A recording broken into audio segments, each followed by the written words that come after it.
چراغ ایسے روشن جو بن تیل ہیں، یہ تیری ہی قدرت کے سب کھیل ہیں۔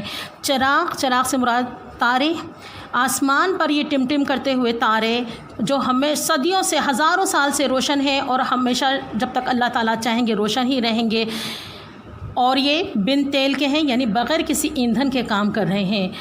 بچوں، ہم دیکھتے ہیں کہ دنیاوی طور پر ہمیں کوئی کام مشین چلانی ہو یا ہمیں کوئی اور دیگر کام کرنا ہو تو اس کے لیے توانائی اور طاقت چاہیے ہوتی ہے، اور یہ بھی ایک وقت میں آ کر ایکسپائر ہو جاتی ہے، اور پھر ہمیں نئے سرے سے اس کی مینٹیننس یا اس میں تیل یا اس کی ایندھن فراہم کرنا پڑتا ہے۔ لیکن ہم دیکھتے ہیں کہ اللہ تعالیٰ نے آسمان کے تاروں کو جو ہزاروں لاکھوں سال سے روشن ہے، ہمیشہ سے روشن ہے، انہیں کسی تیل کی ضرورت نہیں، بس وہ اللہ تعالیٰ کی قدرت سے وہ اپنا کام کر رہے ہیں اور مسلسل کرتے چلے جا رہے ہیں، اور جب تک اللہ تعالیٰ چاہیں گے یہ تارے اسی طرح سے روشن رہیں گے اللہ کے حکم سے۔ یہ تیری ہی قدرت کے سب کھیل ہیں، یہ اللہ تعالیٰ کی قدرت کی نشانیاں ہیں، یہ اللہ تعالیٰ کے قدرت کے جلوے ہیں جو بکھرے ہوئے ہیں آسمان پر۔ شعر نمبر 6، یہ لال و گوہر ہیں جو بکھرے پڑے، زمین سے بھی ہیں ان میں اکثر بڑے۔ آسمان کی طرف اگر ہم نظر ڈالیں تو آسمان پر جا بجا ہمیں بے شمار قسم کے ستارے سیارے نظر آتے ہیں جو آسمان بھر میں بکھرے پڑے ہیں، اور یہ ہمیں بظاہر بہت چھوٹے سے جسم نظر آتے ہیں، لیکن ان کے سائز بعض ایسے ہیں کہ جو زمین سے بھی بڑھ جاتے ہیں، ان کے سائز زمین سے بھی بڑے ہیں۔ تو جو ہمیں بظاہر چھوٹے نظر آ رہے ہیں لیکن یہ سائز میں زمین سے بڑے ہیں۔ شعر نمبر 7، یہ قائم ہے تیری ہی تقدیر سے، بندے ہیں باہم سخت زنجیر سے۔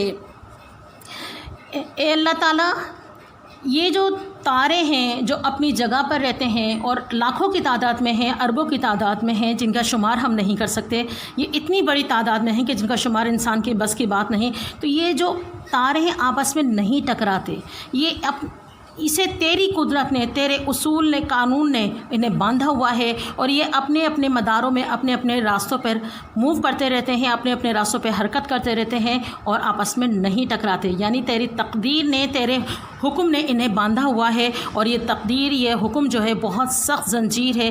زنجیر بیڑی کو کہتے ہیں، باندھنے والی کوئی رسی ہوتی ہے، تو یہ اللہ تعالیٰ کی وہ کشش ہے، وہ سخت زنجیر ہے جو اللہ تعالیٰ نے ان میں قائم کر دی ہے، ان میں بنا دی ہے۔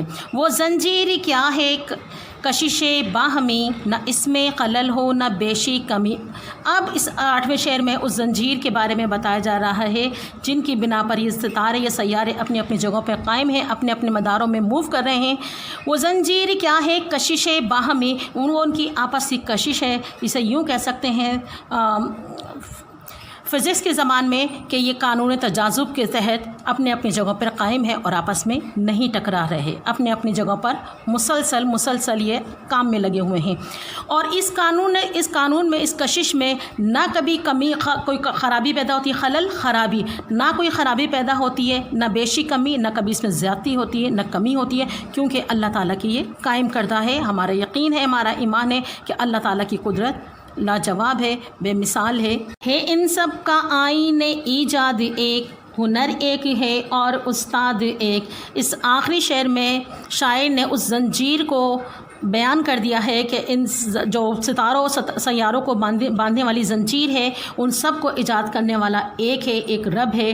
اگر اس کے ایجاد کرنے والے متعدد رب ہوتے تو ان میں کبھی بھی یکسانیت نہیں رہتی، اس میں گڑبڑ ہوتی، اس میں تباہی ہوتی۔ تو یہ اس بات کا ثبوت ہے کہ جو نظام اتنا پرفیکٹلی، اتنا مؤثر طریقے سے صدیوں سے، ہزاروں سالوں سے چل رہا ہے، اس بات کی علامت ہے، اس بات کی ضمانت ہے، اس بات کا ثبوت ہے کہ ان سب کو بنانے والا، ان سب کے پیچھے کام کرنے والا ہنر بھی ایک ہے، اور ان کو بنانے والا استاد یعنی رب بھی ایک ہے۔ امید ہے اسٹوڈنٹس آپ کو یہ نظم سمجھ میں آئی ہوگی، تو اس کو آپ نے دوبارہ اس کو اپنے طور پر اس کو پڑھنا ہے اور اس کو سمجھنے کی کوشش کرنا ہے۔ عزیز طالب علموں، امید ہے آپ کو یہ نظم اچھی سے سمجھ میں آ گئی ہوگی۔ تو نوٹس تو ہم نے اس کے آپ کو پرووائڈ کر دی ہیں تشریح کی صورت میں۔ آپ نے صفحہ نمبر 119 پر سوال نمبر 3 ہے، خالی جگہیں، ان کو آپ نے فل کرنا ہے، بھرنا ہے۔ اس کے علاوہ صفحہ نمبر 120 پر سوال نمبر 4 ہے کثیر الانتخابی سوالات والا، اسے آپ نے سولو کرنا ہے، نظم کو اچھے سے پڑھ کے آپ اسے سولو کرنے کے انشاءاللہ قابل ہوں گے۔